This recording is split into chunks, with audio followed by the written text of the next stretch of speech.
Hola a todos y todas, seguimos aquí en la Filbo hablando sobre libros en el stand de lectores. Estamos con una de las escritoras más importantes y periodistas colombianas en este momento y vamos a hablar sobre el gran libro que escribió, Lo que no borró el desierto. Hola Diana, ¿cómo has estado? Bien, ¿y tú? Diana, cuéntame un poco de qué se trata el libro. Lo que no borró el desierto es una crónica en la que narro el asesinato de mi papá, cómo ocurrió y cómo después de 20 años se hizo justicia.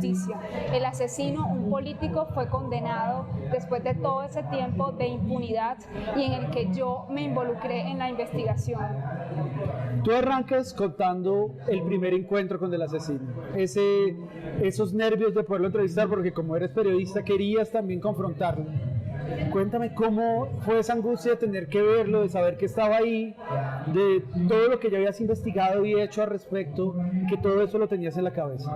Fue una doble angustia, primero porque yo sabía que él era el asesino, él no sabía quién era yo y coincidimos en un evento en Medellín en el que él era el gobernador de La Guajira y yo quería preguntarle por qué había asesinado a mi papá, pero en ese momento yo me detuve y no fui capaz de preguntarle nada.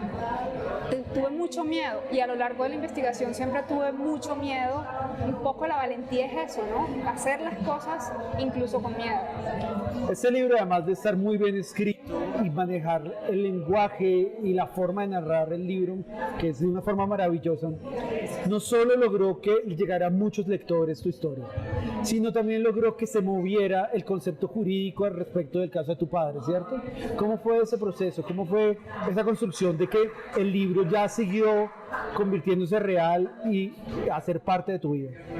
El libro yo lo escribí después de que condenaron al asesino. Ahí yo sentí que podía llamar al asesino y que tenía como todos los elementos, no solo literarios y todos los elementos jurídicos para poder escribirlo, sino que yo me sentía un poco más cómoda haciéndolo porque nunca se sabía qué iba a pasar. Siempre desde el principio, incluso mi abogado decía, puede que no pase nada porque han pasado muchos años, los testigos se echaban para atrás, siempre había cosas que ponían en duda lo que podía pasar a lo largo del proceso. Entonces el proceso del libro fue después de la condena y me dediqué casi que 2 años a escribirlo, a investigar más cosas y a contar cosas que no se pudieron contar en la sentencia y en las audiencias, cosas literarias, en mi infancia, buscar a los asesinos que en el juicio no fueron capaces de hablar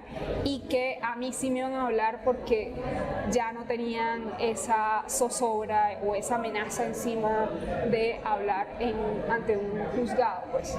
Cuéntame cómo fue esa investigación. Sé que no solo fueron archivos, sino fuentes vivas. Estuviste incluso en la cárcel hablando con uno de los asesinos.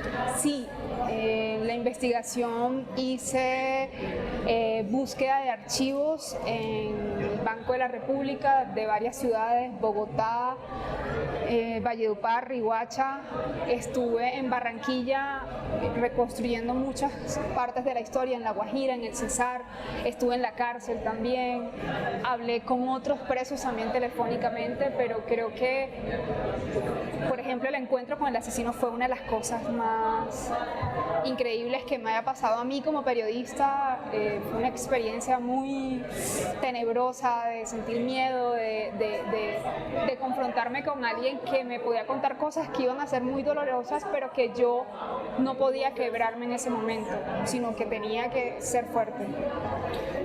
¿Cómo ves el periodismo en América Latina y especialmente el periodismo cultural y el periodismo de investigación como tu libro?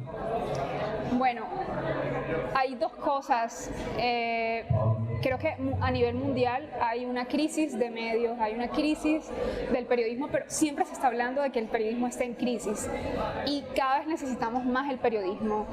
En Colombia particularmente se han ido acabando los medios culturales y creo que hay una crisis de medios culturales. Hay pocos periodistas, entre esos tú, que están haciendo todavía periodismo cultural. Y por otro lado, el periodismo es necesario cada vez es más necesario, inclusive en esta época de auge de redes, es cuanto más se necesita. Se sigue haciendo investigación y se sigue haciendo crónica, y yo creo que esto va a seguir, y creo que a nivel general no puedo darte como un análisis de si está bien o está mal, o sea, no entrar en categorías morales, pero creo que el periodismo es cada vez más necesario. ¿Y quiénes son tus lectores, Diana?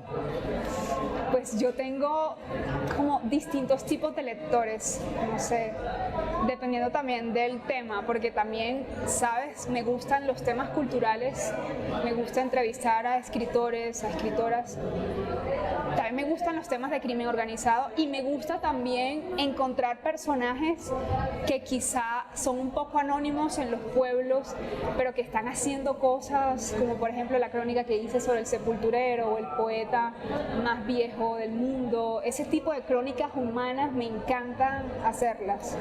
Entonces yo creo que hay como de todo.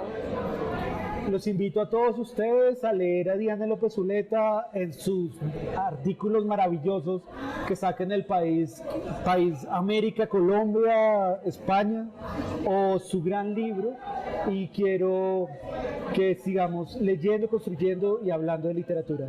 Diana, muchísimas gracias. Gracias a ti.